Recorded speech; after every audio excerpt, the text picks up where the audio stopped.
Audio Jungle.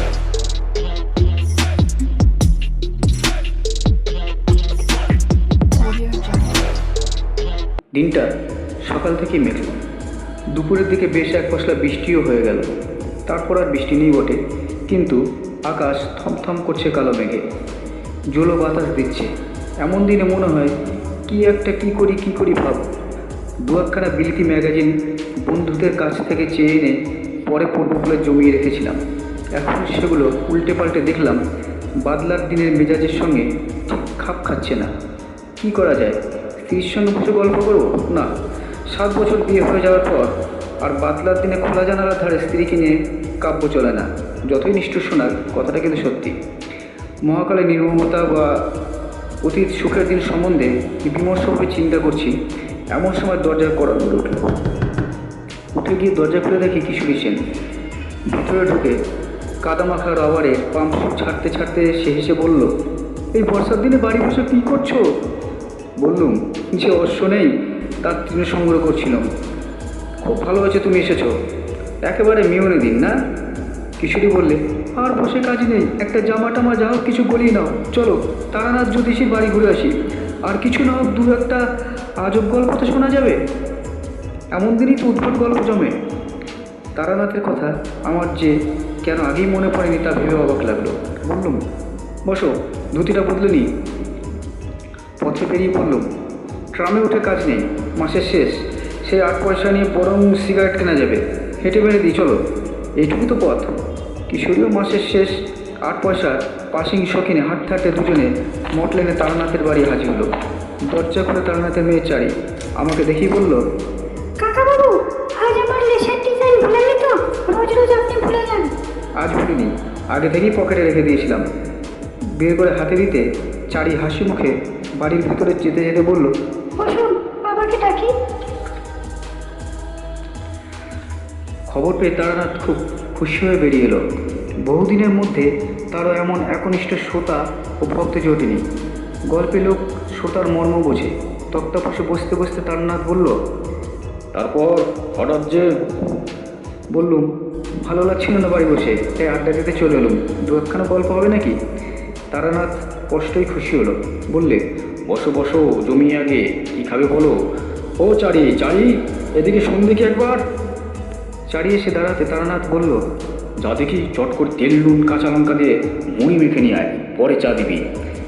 তারপর আমাদের দিকে ফিরে বলল, কী গল্প বলবো? তোমরা তো সব বিশ্বাস করো না।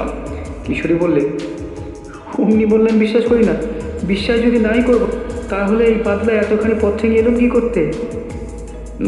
সে গল্প শোনার লোকে নাস্তিক আর অবিশ্বাসীরাই অলৌকিক গল্পের ভালো স্রোত হয়। আমি বললুম, আপনার কাছে এতদিন আসছি, আপনি কিন্তু আমাদের অলৌকিক কিছু দেখালেন না। তারানাথ উজ্জ্বল চোখে আমার দিকে তাকিয়ে বললে, মানে শূন্যে হাত নেড়ে সন্দেশ রসগোল্লাটা জলকে মন্দ করে শরবত করে দেয়া? তোমাকে তো একদিন বলেছি ওসব খুব নিম্ন শ্রেণীর শক্তি, ভেলকি। ও করায় গুরুর বারণ ছিল, তবে করিনি কি? করেছি। কম বয়সে ভক্তদের অবাক করার জন্যে পয়সা রোজগারের ফিকিরে করেছি কিছু। বাকি শক্তিও তো তাতেই গেল, ওতে কিছু নেই বাবু। আসল তান্ত্রিক কখনো ভেলকে দেখায় না। কিশোরী বললে, আচ্ছা, সাধুরা যে চোখ বুঝে ত্রিভুবন্তিকাল সামনে দেখতে পান, এখানে বসে বিলেতে কী হচ্ছে সেসব বলতে পারেন? এসব কি বিশ্বাসযোগ্য? তারানাথ জোর দিয়ে বললেন, নিশ্চয়ই। সদ্গুরু পেলে আর প্রকৃত সাধনা করতে পারলে তুমিও পারবে। যেমন? ধরো, সদ্যমৃত কোনো চণ্ডালের সব থেকে মুন্ডু কেটে এনে অমাবস্যা বা সংক্রান্তি তিথিতে শ্মশানের গর্ত করে তাতে সেই মুন্ডু নিক্ষেপ করতে হবে।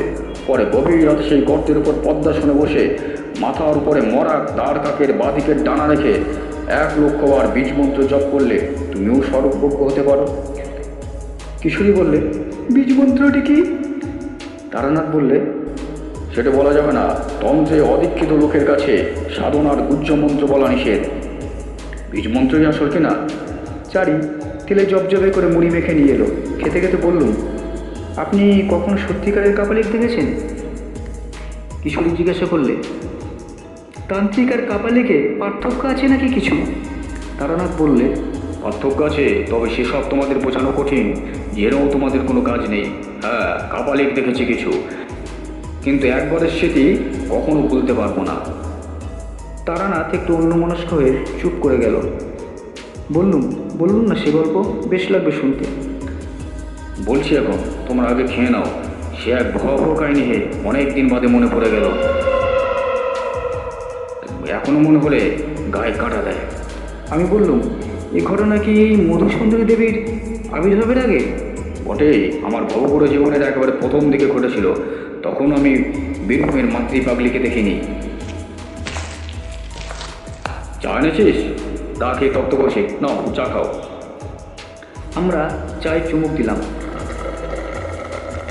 তারানাথ গল্প বলতে শুরু করলো। আমার বয়স তখন 22-23, বাড়িতে আর ভালো লাগে না। আমাদের গ্রামের ধারে বাঁধানো বটতলায় একেবারে এক বিচিত্র দর্শন সাধু এসে 7-8 দিন বাস করছিল। সামনে ধনী জ্বালিয়ে চুপ করে বসে থাকে, মাথায় চূড়ার মতো উঁচু জটার ভার, চোখ দুটো বেশ শান্ত। গ্রামের অনেকেই তার কাছে গিয়ে দুধ ফলমূল সব দিয়ে আসতো। বউছিরা বায়না করতো মাদুলি তাবিজের জন্য। সাধু কিন্তু কখনো ভরম দেখায়নি, অলৌকিক শক্তি দেখিয়ে ভক্ত জোগাড় করারও চেষ্টা করেননি। কেউ বেশি বিরক্ত করলে বলতো, আমি কিছু জানি না মা, আমার কোনো ক্ষমতা নেই, ভগবানকে ডাক, ভগবান সব ঠিক করে দেবেন। বেশি ধরাধরি করলে বলতো, আচ্ছা যা, আমি তোর হয়ে ভগবানের কাছে প্রার্থনা করব। এই সততার জন্য এবং কারোর কাছ থেকে পয়সা না নেওয়ায় সাধুর উপর আমার কেমন যেন একটা আকর্ষণ জন্মালো। গেলাম একদিন সাধুর বটতলায়। একদিকে বসে আছি, নানা রকম লোক এসে নানান বায়না করছে সাধুর কাছে। সাধু সবাইকে সে বিদায় করছে। এসব মিটতে মিটতে বিকেল গড়িয়ে অন্ধকার নেমে এলো। এবার আমি আর সাধুই কেবল রয়েছি বটতলায়। পাশ থেকে একখানা চেলা কাঠ তুলে ধুনিতে গুঁজে দিয়ে আমার দিকে তাকিয়ে সাধু বলল, ওই এগিয়ে এসে বস। আমি সাধুর সামনে ধনির এক পাশে গিয়ে বসলাম। ধনির আলোয় সাধু কিছুক্ষণ আমার মুখের দিকে তাকিয়ে থাকলো। তারপর একটা নিঃশ্বাস ফেলে বলল, সন্ন্যাসী হওয়ার ইচ্ছা আছে? হ্যাঁ। আমি কিছু না বলে চুপ করে রইলাম। তোর সেসব হবে না, তবে তোর কপালে অনেক সাধু সঙ্গ আছে দেখছি। কিছু সত্যিও পাবি, কিন্তু সংসারে থাকতেই হবে তোকে। আমি বললাম, আপনি তো কাউকে কিছু বলেন না, আমাকে এত কথা বলছেন কেন? সাধু একটু চুপ করে বসে থেকে বলল, তোর কপালে তত্ত্ব সাধনার চিহ্ন আছে, কিন্তু অস্পষ্ট। তার অর্থ কিছু দূরে গিয়ে তারপর ফিরে আসতে হবে। এই চিহ্ন না দেখতে পেলে তোকে সব কথা বলতাম না, তোর অধিকার আছে জানার। আমি উৎসুক হয়ে উঠলাম, বললাম, আর কি দেখতে পাচ্ছেন সাধুজি? আর যা দেখতে পাচ্ছি তা খুব ভালো নয়। কীরকম? বছরখানেকের ভেতর তোর খুব বড় বিপদ আসছে। ভালোই হয়েছে আমার সঙ্গে দেখা হয়েছে, তো নইলে প্রাণ সংশয় হতে পারত। বললাম, কীরকম বিপদ কিছু বলবেন না? তাহলে তার থেকে বাঁচব কী করে? সাধু বলল, আমি তা ঠিক করে বলতে পারছি না, জানলে নিশ্চয়ই বলতাম। তুমি এসে বসবার পর থেকেই আমার মনে কেমন যেন অস্বস্তি হচ্ছিল। এখন তোর দিকে তাকিয়ে দেখতে পাচ্ছি তোর পেছনে একটা অন্ধকার স্তূপ যেন চাপ বেঁধে আছে। আমি চমকে পিছনের দিকে তাকাতেই সাধু এসে বলল, তুই দেখতে পাবি না, আমি দেখতে পাচ্ছি। আমি বললাম, 1 বছরের মধ্যে যে বিপদ ঘটবে তা কী করে বলছেন? আগে বা পরেও তো হতে পারে।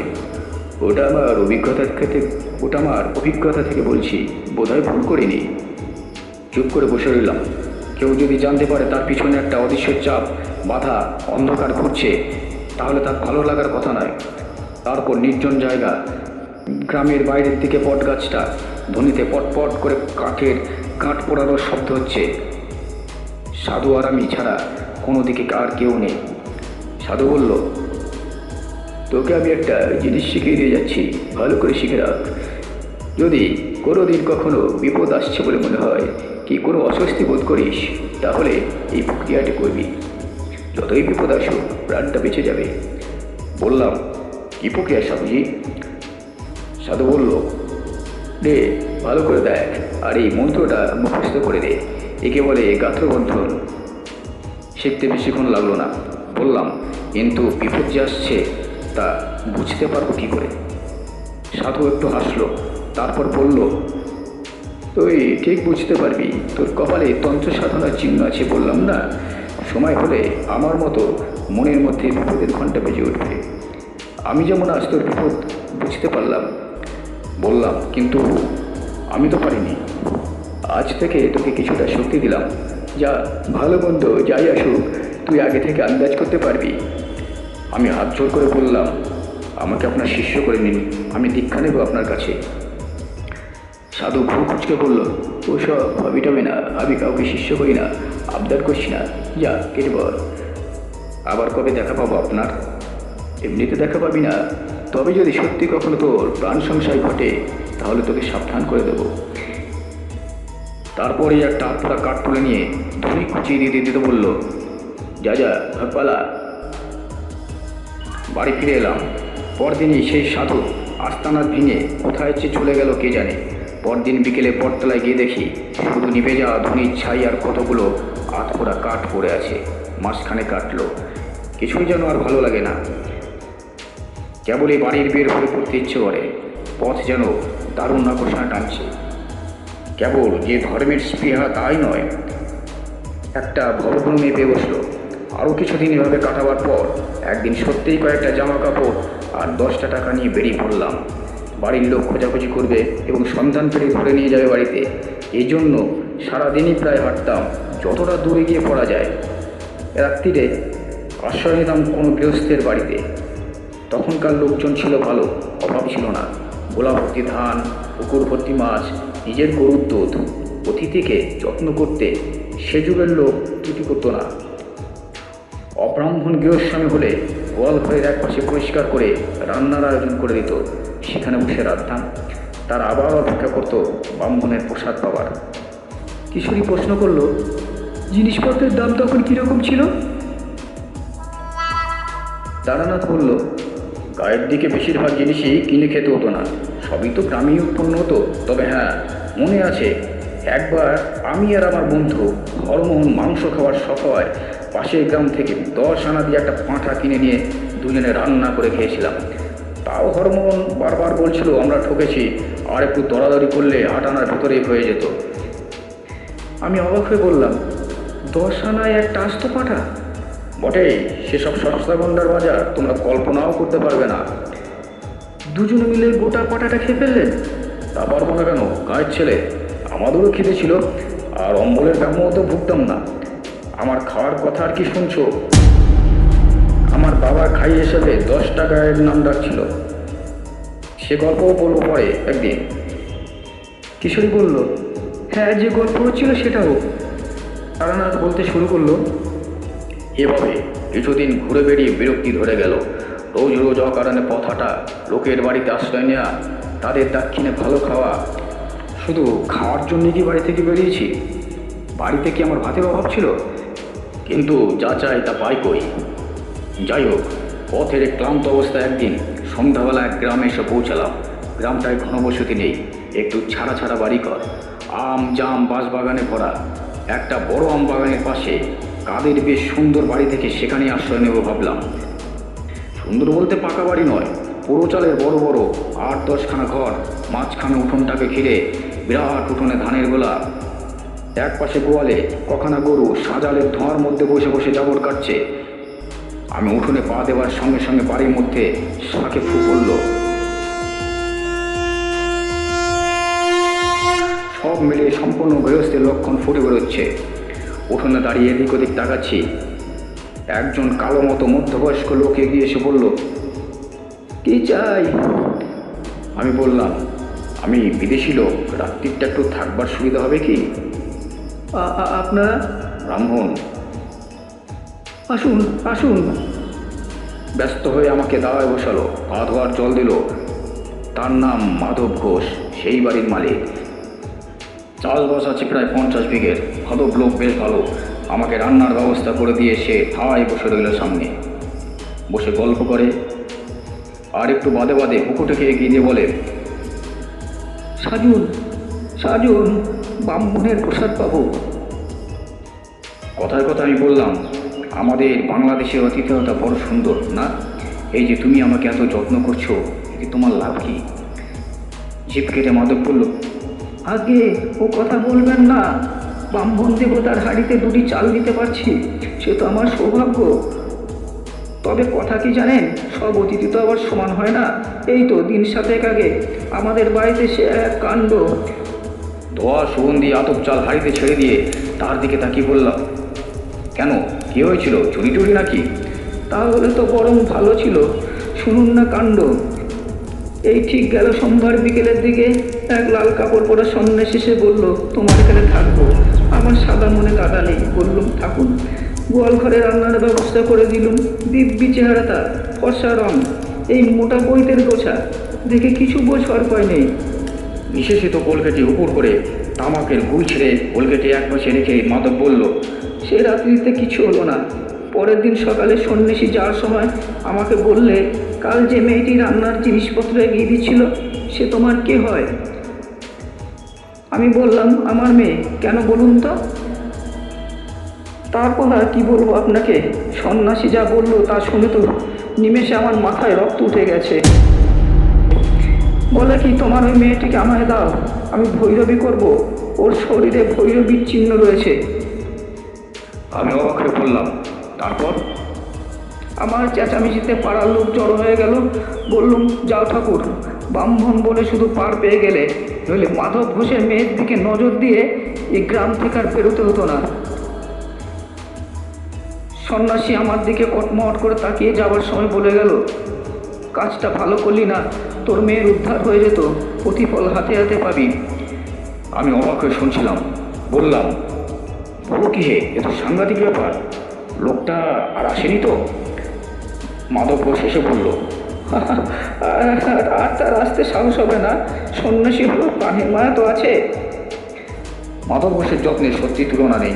খাওয়া দাওয়া প্রায় শেষ হয়ে এসেছে। একটা বড় জামবাটি ভর্তি দুধ এনে সে একটু দূরে নামিয়ে রাখলো। আমি লজ্জা পেয়ে বললাম, আবার দুধ কেন? আগে খাওয়ানোটুকু, ব্রাহ্মণ সেবা করলে আমার কল্যাণ হবে। পরের দিন সকাল উঠে আমি মাধবের কাছ থেকে বিদায় নিলাম। সে ছাড়তে চায় না কিছুতেই।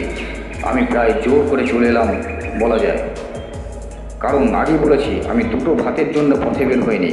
সরল মানুষের ঘাড়ে চেপে অকারণ অন্ন ধ্বংস করতে আমার খারাপ লাগলো। এই পথে আবার কখনো এলে তার বাড়িতে আশ্রয় নেব কথা দিয়ে বেরিয়ে পড়লাম। দুপুরে একটা গঞ্জ মতো জায়গায় চিড়ে দই কিনে খাই, তারপর আবার হাঁটি। সারাদিনে প্রায় মাইল 15-16 হেঁটে সন্ধ্যা নাগাদ একটা এমন জায়গায় এসে পৌঁছলাম যার ত্রিসীমানায় কোনো গ্রাম বা জনবসতি নেই। রুক্ষ পাদহীন প্রান্তরের মধ্যে দিয়ে একটা ছোট্ট নদী কি টিক টিক করে বয়ে চলেছে। কি করব ঠিক করতে না পেরে নদীর ধারে ধারে হেঁটে এগুতে লাগলাম। মিনিট 15 হেঁটে দেখি সামনে এক শ্মশান, বেশ বড় শ্মশান। অন্তত যতদূর চোখ যায় তাকিয়ে দেখলাম কেবল পোড়া পোড়া কাঠের গুঁড়ি, ছেঁড়া মাদুর, কাঁথা, ভাঙা কলসি এইসব পড়ে আছে।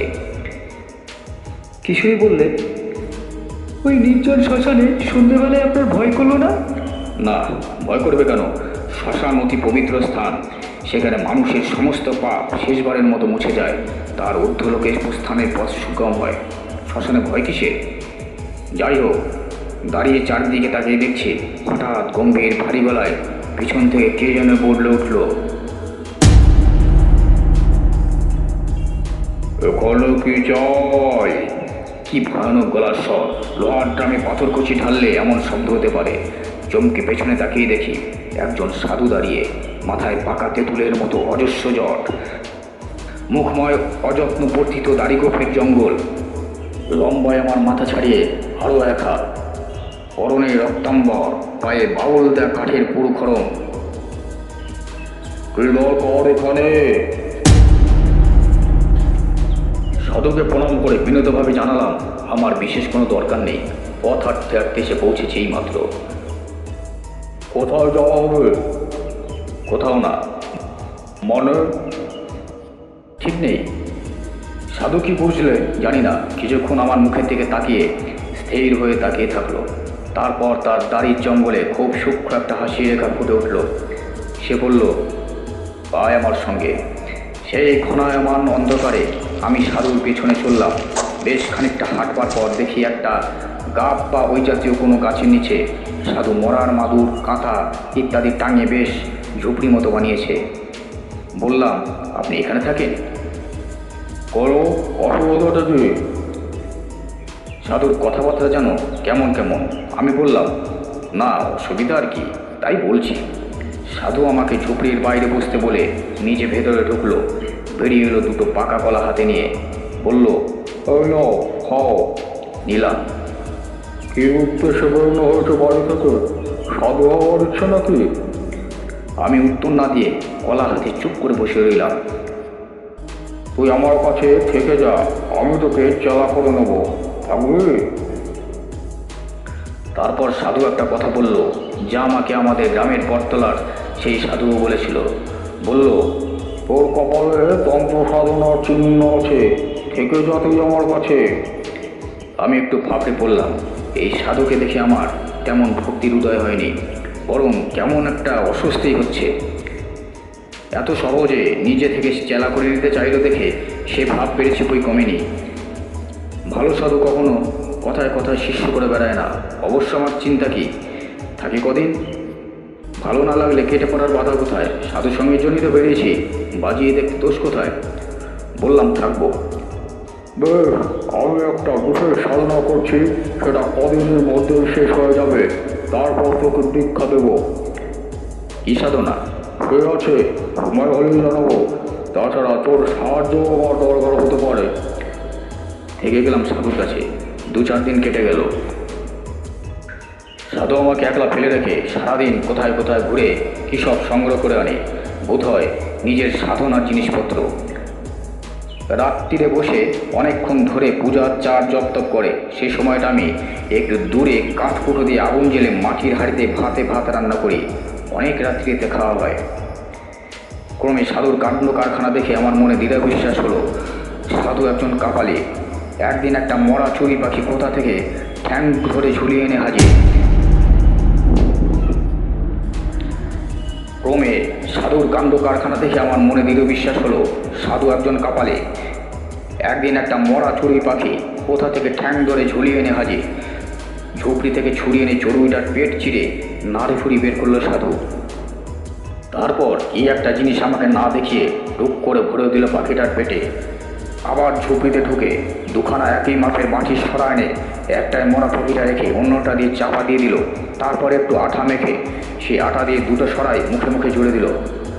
আমি অবাকে বললাম, এদিকে কী হবে? সাধু সংক্ষেপে বলল, কাজ আছে। তারপর আমার হাতে মুখ বন্ধ সরাটা দিয়ে বলল, আগুনে পোড়াবো তো এটা, 1 ঘন্টা ধরে পোড়াবে। এইভাবে 3 দিন 1 ঘন্টা করে পোড়াবে। নাও। রান্না হয়ে গেছিল, কিন্তু আগুন তখনও জ্বলছে। আমি কথা না বলে সরাটা সাধুর কাছ থেকে নিয়ে আগুনে রেখে দিলাম। সাধু বললে, দ্রব্যগুণ বুঝলে, দ্রব্যগুণ একটা বিরাট জিনিস, তুমি মারো। বললাম, নিজে প্রত্যক্ষ কখনো দেখিনি। গাছপালা থেকে ওষুধ তৈরি হয়ে দেখেছি, খেলে ওষুধ সেরে যায় তাও দেখেছি, কিন্তু যেসব কথা শুনতে পাওয়া যায়, বশীকরণ, স্তম্ভন, সেসব দেখিনি। সাধু হেসে উঠে বলল, বশীকরণ ও আবার একটা কঠিন কিছু নাকি? ওর অনেক রকম উপায় আছে। বেশি জটিল প্রক্রিয়া যাওয়ার দরকার কি? একটা সোজা উপায় শিখিয়ে দিই, শোনো। চেষ্টা করলে তুমিও পারবে। আগে কি? যে কোনো মাসের অমাবস্যা তিথিতে যদি দুপুরবেলা ঘূর্ণিঝড় ওঠে কিংবা জোরালো হাওয়া দেয়, তাহলে সেই হাওয়ায় উড়ে যাওয়া কোনো শুকনো গাছের পাতা একটা মন্ত্র বলতে বলতে বাঁ হাতে ধরে ফেলতে হবে। এই পাতা গুঁড়ো করে পান বা দুধ বা যা হোক কিছুর সঙ্গে খাইয়ে দিতে পারলে সেই লোক কুকুরের মতো তোমার পায়ে পায়ে ঘুরবে। আমার কাছে আছে, দেখবে। সাধু ঝুপড়ি থেকে একটা শুকনো অশ্বত্থ পাতা হাতে করে বেরিয়ে এলো। বলল, ভাদ্র মাসের অমাবস্যায় ধরেছিলাম, থাকো আমার কাছে, এর গুণ দেখিয়ে দেব। দিন 2 আগে সাধু একটা বেশ মোটা নিমের ডাল নিয়ে এসেছিল। একদিন সকালে দেখি বসে তার থেকে একটা পুতুল বানাচ্ছে। নাক, মুখ, চোখ সব শব্দ একটা মানুষের মূর্তি। এদিনও ওকে জিজ্ঞেস করলাম, এদিকে কী হবে? এদিনও সাধু হওয়ার সময় হেসে বলল, কাজ আছে, কাজ আছে। তখন আমি সাধুর আসল উদ্দেশ্য কিছু বুঝতে পারিনি। বুঝতে পারলে আর 1 মুহূর্ত সেখানে থাকতাম না। আরও 3-4 দিন কাটলো। একদিন বিকেলে আমি রান্নার জন্য কাঠকুটো এক জায়গায় জড়ো করছি। সাধু এসে কাছে বসলো, বলল, তুমি প্রকৃতির সংহার শক্তিতে বিশ্বাস করো? বললাম, আগে ঠিক বুঝতে পারলাম না। প্রকৃতির অনেক রকম শক্তি আছে। যেমন প্রকৃতি আমাদের শস্য দান করে, বাতাস দান করে, বৃষ্টি দান করে, এগুলিতে আমাদের প্রাণ বাঁচে। এইগুলো হলো শুভ শক্তি। আবার মহামারী, দুর্ভিক্ষ, বন্যা, যুদ্ধ, এগুলো হলো সংহারক শক্তি। এছাড়াও নানান ধরনের অদৃশ্য অদ্ভুত মারক শক্তি আছে। সাধনার দ্বারা তাদের জাগ্রত করা যায়। যেমন বেতাল জাগানো। বেতাল হচ্ছে এক ধরনের ক্রূর নিষ্ঠুর অপশক্তি, যার মারক ক্ষমতা অমোঘ। একবার জাগ্রত হলে কাজ শেষ না করা অবধি তার নিদ্রা নেই।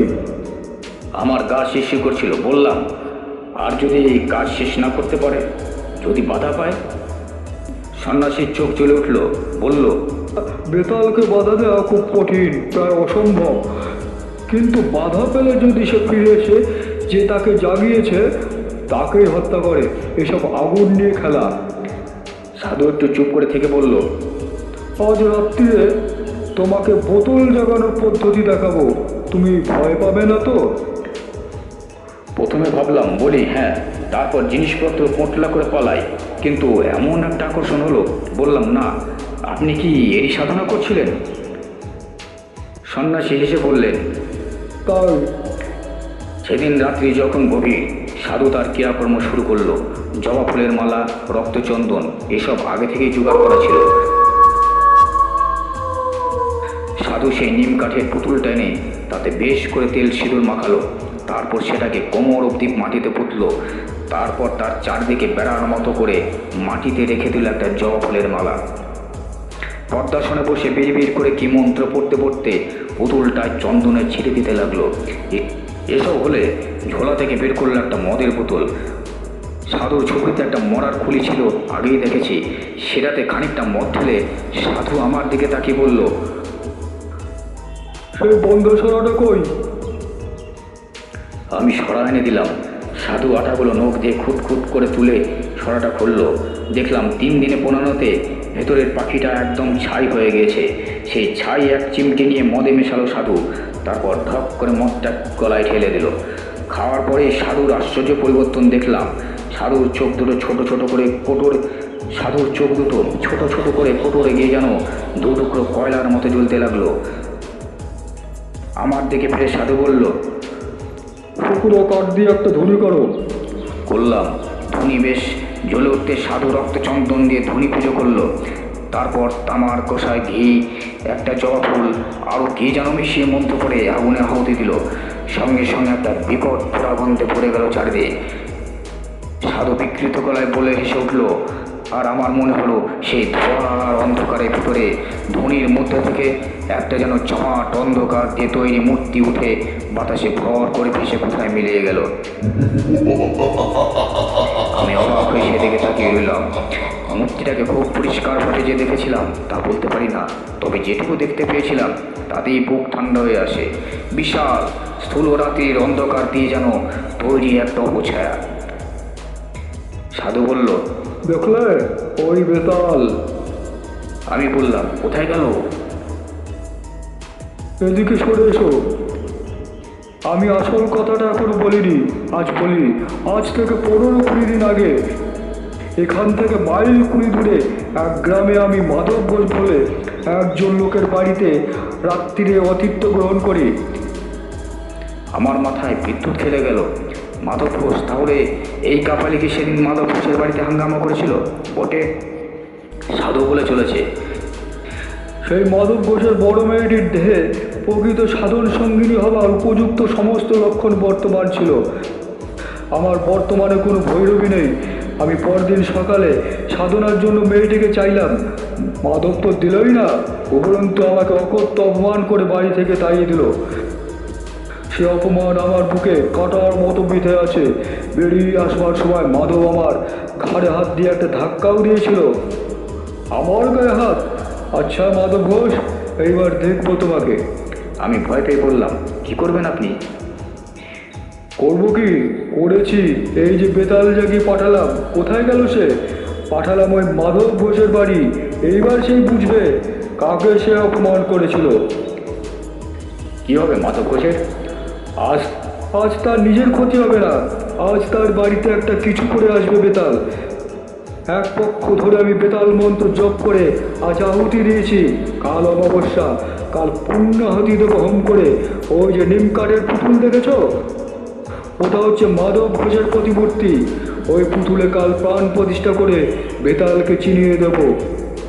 তারপর বেতাল আবার কাল যাবে মাধবের বাড়ি। তারপর তারপর পরশু মাধব ঘোষের মৃতদেহ পড়ে থাকবে উঠোনে কি আমবাগানের মধ্যে। ভয়ঙ্কর বিভৎস অপমৃত্যু, কেউ কিচ্ছু টের পাবে না কোথা দিয়ে কি হলো। সাধুর মুখখানা এখন আমার কাছে নিকড়ে বাঘের মতন লাগছিল। আমি আর সহ্য না করতে পেরে বললাম, কিন্তু এই আপনি অন্যায় করছেন, এ ঠিক নয়।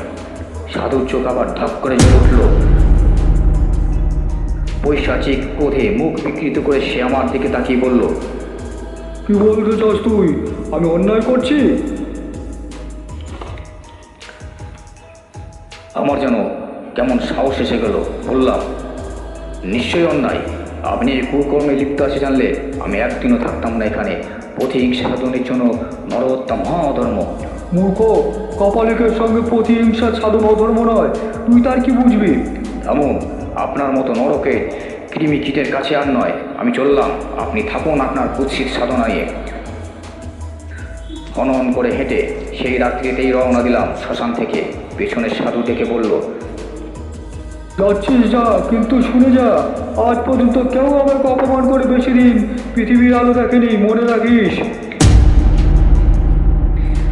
অনেক দূর চলে এসেছি, তখনও পেছন থেকে রাত্রিরে নির্জনতা ভেদ করে সাধুর উন্মাদের মতো হাসি শুনতে পাচ্ছিলাম। পরের দিন দুপুর গড়িয়ে গেলে অবিশ্রান্ত থেকে আমি মাধব ঘোষের বাড়ি পৌঁছলাম। দেখি সমস্ত বাড়িটা কেমন যেন ঝিমিয়ে আছে। ভিতরে কেউ যেন জেগে নেই। আমার বুকটা ছট করে উঠল। না জানি বেতাল কাল রাত্রিতে কি করে গিয়েছে। উঠোনে দাঁড়িয়ে ডাক দিলাম, মাধব, মাধব। ডাক শুনে ভেতর থেকে মাধব বেরিয়ে এলো। আমাকে দেখে সে যেন হাতে চাঁদ পেল। এগিয়ে এসে পায়ে ধুলো নিয়ে বলল, ঠাকুরমশাই, আপনি এসেছেন। আমি যেন একটু বল পেলাম, ভগবানই পাঠিয়েছে আপনাকে। দেখলাম মাধব ঘোষের চোখ বসে গেছে, মুখ শুকনো। বললাম, কি হয়েছে? কোনো বিপদ আপদ হয়নি তো? আর বিপদ, গতকালে রাত্রিতে আমার দুখানা গায়ে গরু মরে গেল ঠাকুরমশাই। সে কি, গরু মারা গেল কি করে? তা কি করে বলি, বলুন দেখিনি ঠাকুরমশাই। আশ্চর্য ব্যাপার, তখন অনেক রাত। হঠাৎ গোয়ালে কেমন যেন একটা শব্দ শুনলাম। মনে হলো গরুগুলো যেন ভয় পেয়ে ছটফট করছে। উঠে বাইরে যাওয়ার আগেই মুঙ্গলি গাড়িটা চিৎকার করে উঠল। গিয়ে দেখি রানী আর মুঙ্গলি দুটোই মাটিতে ছটফট করছে শুয়ে। কি হলো কে জানে। তখনই লোক পাঠালাম পাশের গায়ে গোবর দির জন্য। সে এলো বটে, কিন্তু কিছুই বুঝতে পারলো না। আজ সকালে মরে গেল দুটোই। মাধবের চোখ দিয়ে জল পড়তে লাগলো। বলল, আজ সকাল থেকে আবার মেয়েটার জ্বর, গা যেন পুড়ে যাচ্ছে। এসব তো ভালো কথা না ঠাকুরমশাই, আপনি এলেন ভালোই হলো। ব্রাহ্মণ মানুষ ফিটে বাস করলে আমার ভয় কেটে যাবে। বুঝলাম সবে, কিন্তু আমার কি করার আছে কিছুই বুঝতে পারলাম না। আমি থাকলে যদি মাধব শান্তি পায় তাহলে থাকতে পারি, এই মাত্র। একটু পরেই একটা অদ্ভুত ঘটনা ঘটল। তখন বিকেল বেশ গাঢ় হয়ে এসেছে। মাধব ঘোষ বেশ করে ফলারের আয়োজন করে দিয়েছিল। ফলার করে আমার একটু বাগানে যাওয়ার প্রয়োজন হয়ে পড়ল। মাধবের কাছ থেকে গাড়ু চেয়ে বাগান সারলাম। গাড়ু হাতে ফিরছি, হঠাৎ মনের মধ্যে কেমন যেন একটা অনুভূতি জেগে উঠল। যে কীরকম তা বোঝাতে পারবো না, যেন আমার খুব বড় একটা বিপদ আসছে, খুব কাছে এসে গিয়েছে সে বিপদ। ভয়ের একটা বিচিত্র অনুভূতি বুকের মধ্যে ঠেলে উঠল। সেই অন্ধকার নির্জন নাম বাগানে দাঁড়িয়েই হঠাৎ আমার বুক যেন হিম হয়ে গেল। কেন এরকম হচ্ছে আমার? তাড়াতাড়ি ফেরবার জন্য এগোতে গিয়ে মনে হলো কয়েক হাত দূরে একটা আম গাছের গুড়ির পাশে কে যেন চুপ করে দাঁড়িয়ে আছে। আর একটু হলে বোধহয় ভয় পেয়ে চিৎকার করে উঠতাম, কিন্তু ততক্ষণে যে দাঁড়িয়ে আছে তাকে আমি চিনতে পেরেছি। আমাদের গায়ের বটতলা সেই সৌম্যমূর্তি সাধু, যিনি বলেছিলেন আমার বিপদ ঘনিয়ে এলে আমাকে দেখা দেবেন। তাহলে কি সত্যি আজ আমার সেই বিপদের দিন এসেছে?